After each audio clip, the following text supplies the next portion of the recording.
Hey, welcome everybody to the 40 Finance channel. My name's Jeff Beers. Today I'm going to talk a little bit about what I call story stocks. And these are stocks that we've seen quite a few come out over the past year or so. And they're stocks with very intriguing stories and very compelling investment pitches, if you will. But at the end of the day, these are all companies that have yet to really generate any revenue, and the path to profitability is still a bit of a gamble. So I'm just going to share some ideas of things to look for when you come across a story stock and how to kind of guard yourself, or at least understand what you're getting yourself into with a few of these names. Reminder as always that my stock picks and projections, they're just my opinion for your entertainment. Please make sure you do your own research before investing. And of course, if you like stock market videos like this, please subscribe to the channel, give this video a like. Thank you to everyone for your support. All right, so the idea behind the story stocks video is simple. I've seen a lot of extra volatility in the market here in spring. We've had a couple big dips, including one on March 8th, where we saw a lot of valuations come down. But there are some simple ways to protect yourself from the downside in stocks. And one of those we would most commonly call fundamentals. So having a stock that is either profitable, and you can usually tell this with an EPS, or earnings per share, or one that is growing their revenue at a significant rate with the aim to turn profitable in the near future. And the further away you get from any type of earnings per share or significantly growing revenues, the harder your stock is going to have in sort of holding its valuation during these volatile times. So one of the things that I talked about on a live stream a couple days ago was the fact how Tesla is maturing into a company with stronger fundamentals. Now, the valuation is still pretty high, so valuation would be like the multiple that people are paying for the projected revenue and earnings of Tesla. But to Tesla's credit, 2 or 3 years ago, there was no earnings projected for this company, right? It was all pouring every ounce back into building factories and stuff like that. But I'll show you in a minute that they do have some earnings coming up, some EPS per share projections that are actually pretty strong. So this, in my opinion, does two things for Tesla. Number one, it protects it from the downside.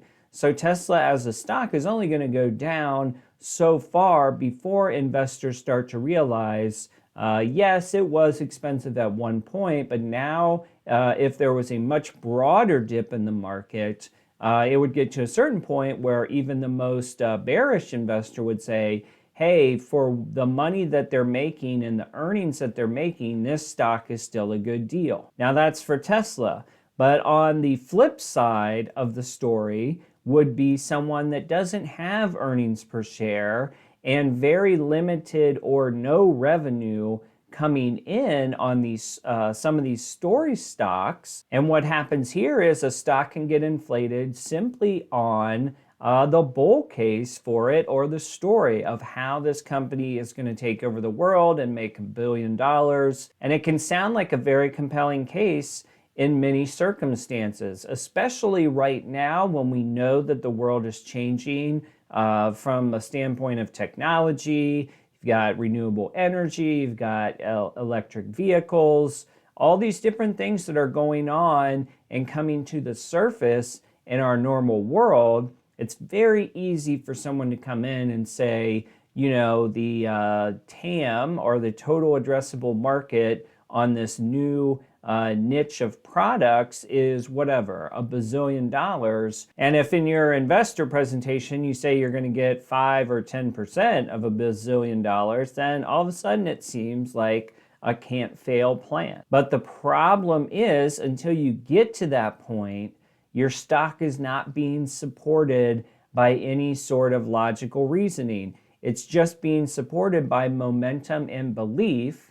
And unfortunately, when the stock market goes down, or momentum starts to come out of the market as a whole, these are typically the first stocks that are going to get hit hard. You know, people start to pull out from the stock at the top, then you see it go down 2%, 5%, and then it just snowballs into a worse situation. All right, so let's first take a look at Tesla fundamentals, since that's like a former story stock.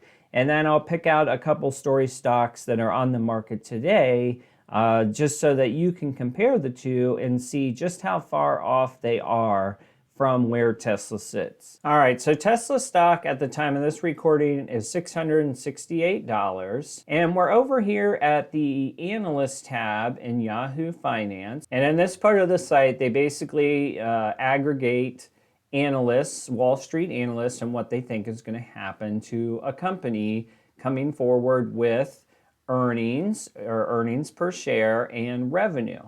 So in Tesla's case right now, last year, they generated $2.24. That might be non-GAAP earnings. I didn't study ahead of time, but just to make it simple, let's just assume it's take it for what it's worth at $2.24. Next year, they're going to double that earnings per share to $4.14, and the year after that, they get to $5.60 per share. So Tesla right now is projected to keep growing their earnings per share, at least here in the short term. And then when we look at revenue, you've got $31 billion last year, $48 billion this year, $62 billion next year. So even if you're a little bearish on Tesla, which, you know, basically I am because it's fairly overvalued compared to its competitors, there's one thing you can't take away from it, and that is this sales growth that's projected, 52%, and next year of 30%. That's phenomenal. And the only thing that I'll say about Tesla, the reason that I'm, you know, sort of bearish is just because 414, when you divide the price 669 by 414, you've got a forward PE that hasn't even happened yet that's well over 100, I think well over 150 as a matter of fact.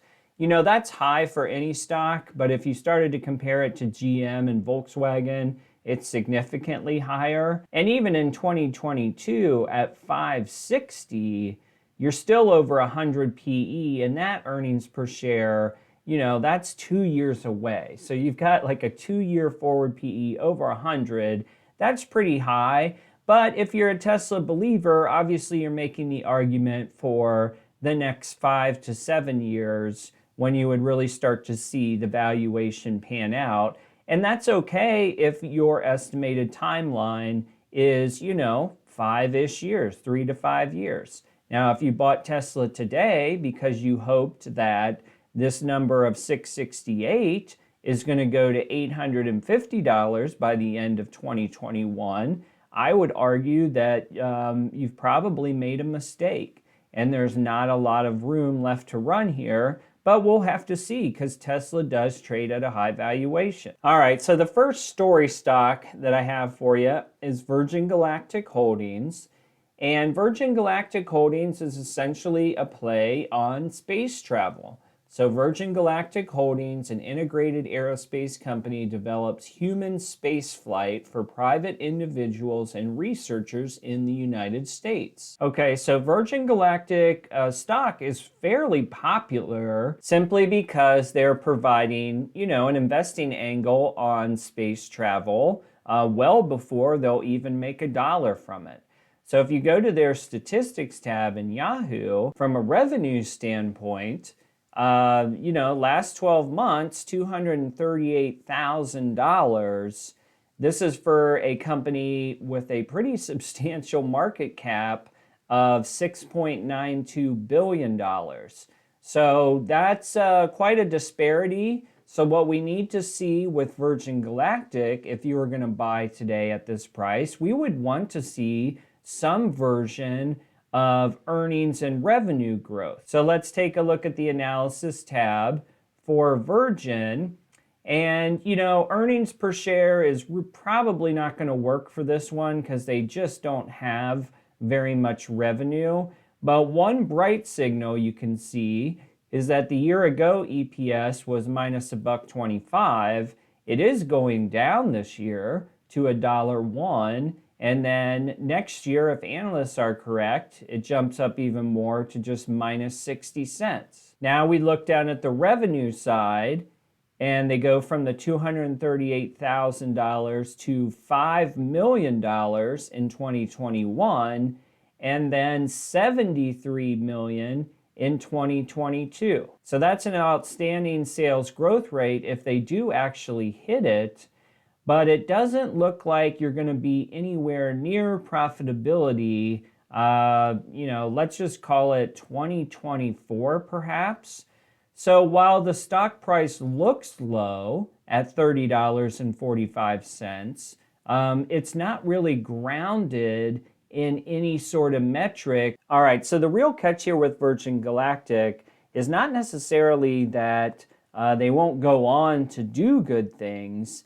It's just the risk level right now at the current price, which seems small, right? A $30 stock.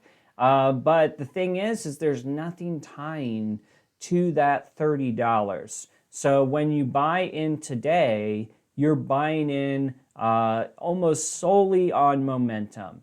And it's going to take a while for their sales and their earnings to catch up to the stock price.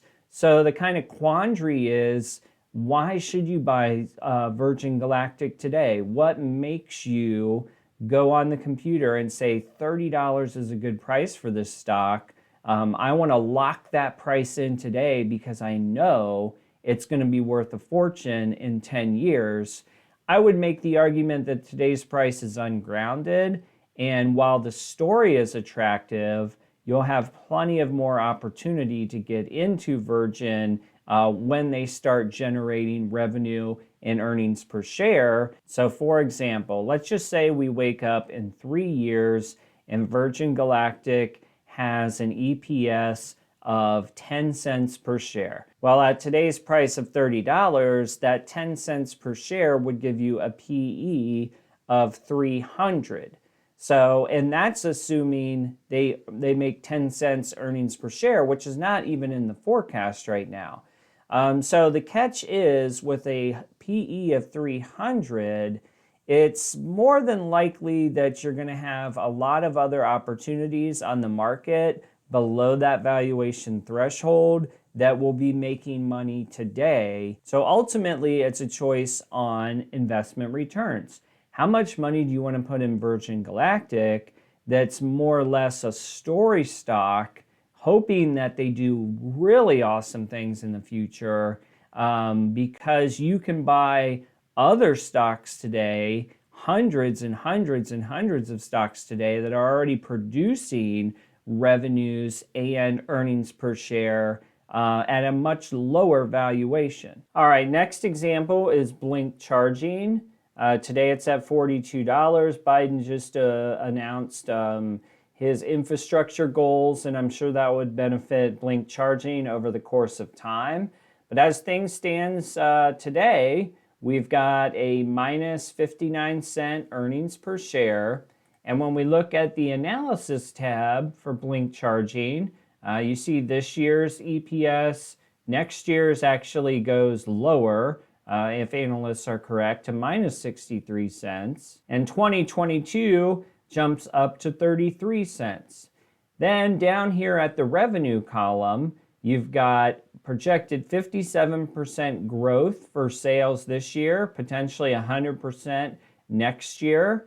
But that just goes from 6 million to 10 million on the average estimate, and then 20 million on 2022. These are real numbers as far as this growth projected, but guys, this isn't a lot of money here. $10 million, if they hit that number this year, a company like Microsoft is basically making that almost in a day to some degree. So just know that at $42, if Blink Charging did the same thing as I projected for Virgin Galactic, and they finally hit an EPS of 10 cents, say in 2024, that PE would be 420, which is pretty high even in today's market. All right, so there are two ways to think about story stocks to sort of vilify any projections you have on them. And the one might be if you have your own projections for revenue or earnings per share that you expect they'll come in much higher than what analysts are projecting right now. And in that case, you can certainly place your bets, but just keep in mind how much revenue and earnings it takes to really move a stock on the stock market. So in the case of both Virgin and Blink Charging, which are under $100 million in revenue projected for 2021, you are going to have your own story of how they're going to exceed those numbers. And I don't think that adding 40% or 50% to those numbers is going to get the stock anywhere near a huge valuation from where it is today. So just be careful how you're running it. Just remember that you don't have to buy a stock today just because it's out there and you have sort of that fear of missing out. I think that this year in particular, 2021, we've seen in the first quarter how far stocks can fall if they don't have strong fundamentals to keep them propped up, right? If you go to a historically fair valuation on a stock like P&G or something like that, that's more of like a dividend play, you'll see that their valuations do not go through these roller coasters. And that can be good or bad because you don't have massive upside, but you also don't have massive downside in most cases. So ultimately, I just want to call out that some story stocks, look at the revenue, look at the potential earnings per share, make sure that there's some sort of financial model that can support the prices that they're trading at today. And if you can't find any, then you have to be careful because even though a stock can go up quickly, it can also go down just as fast. All right, guys, hope you enjoyed this story stock video. Please give me a like and subscribe if you did. We'll see you on the next one.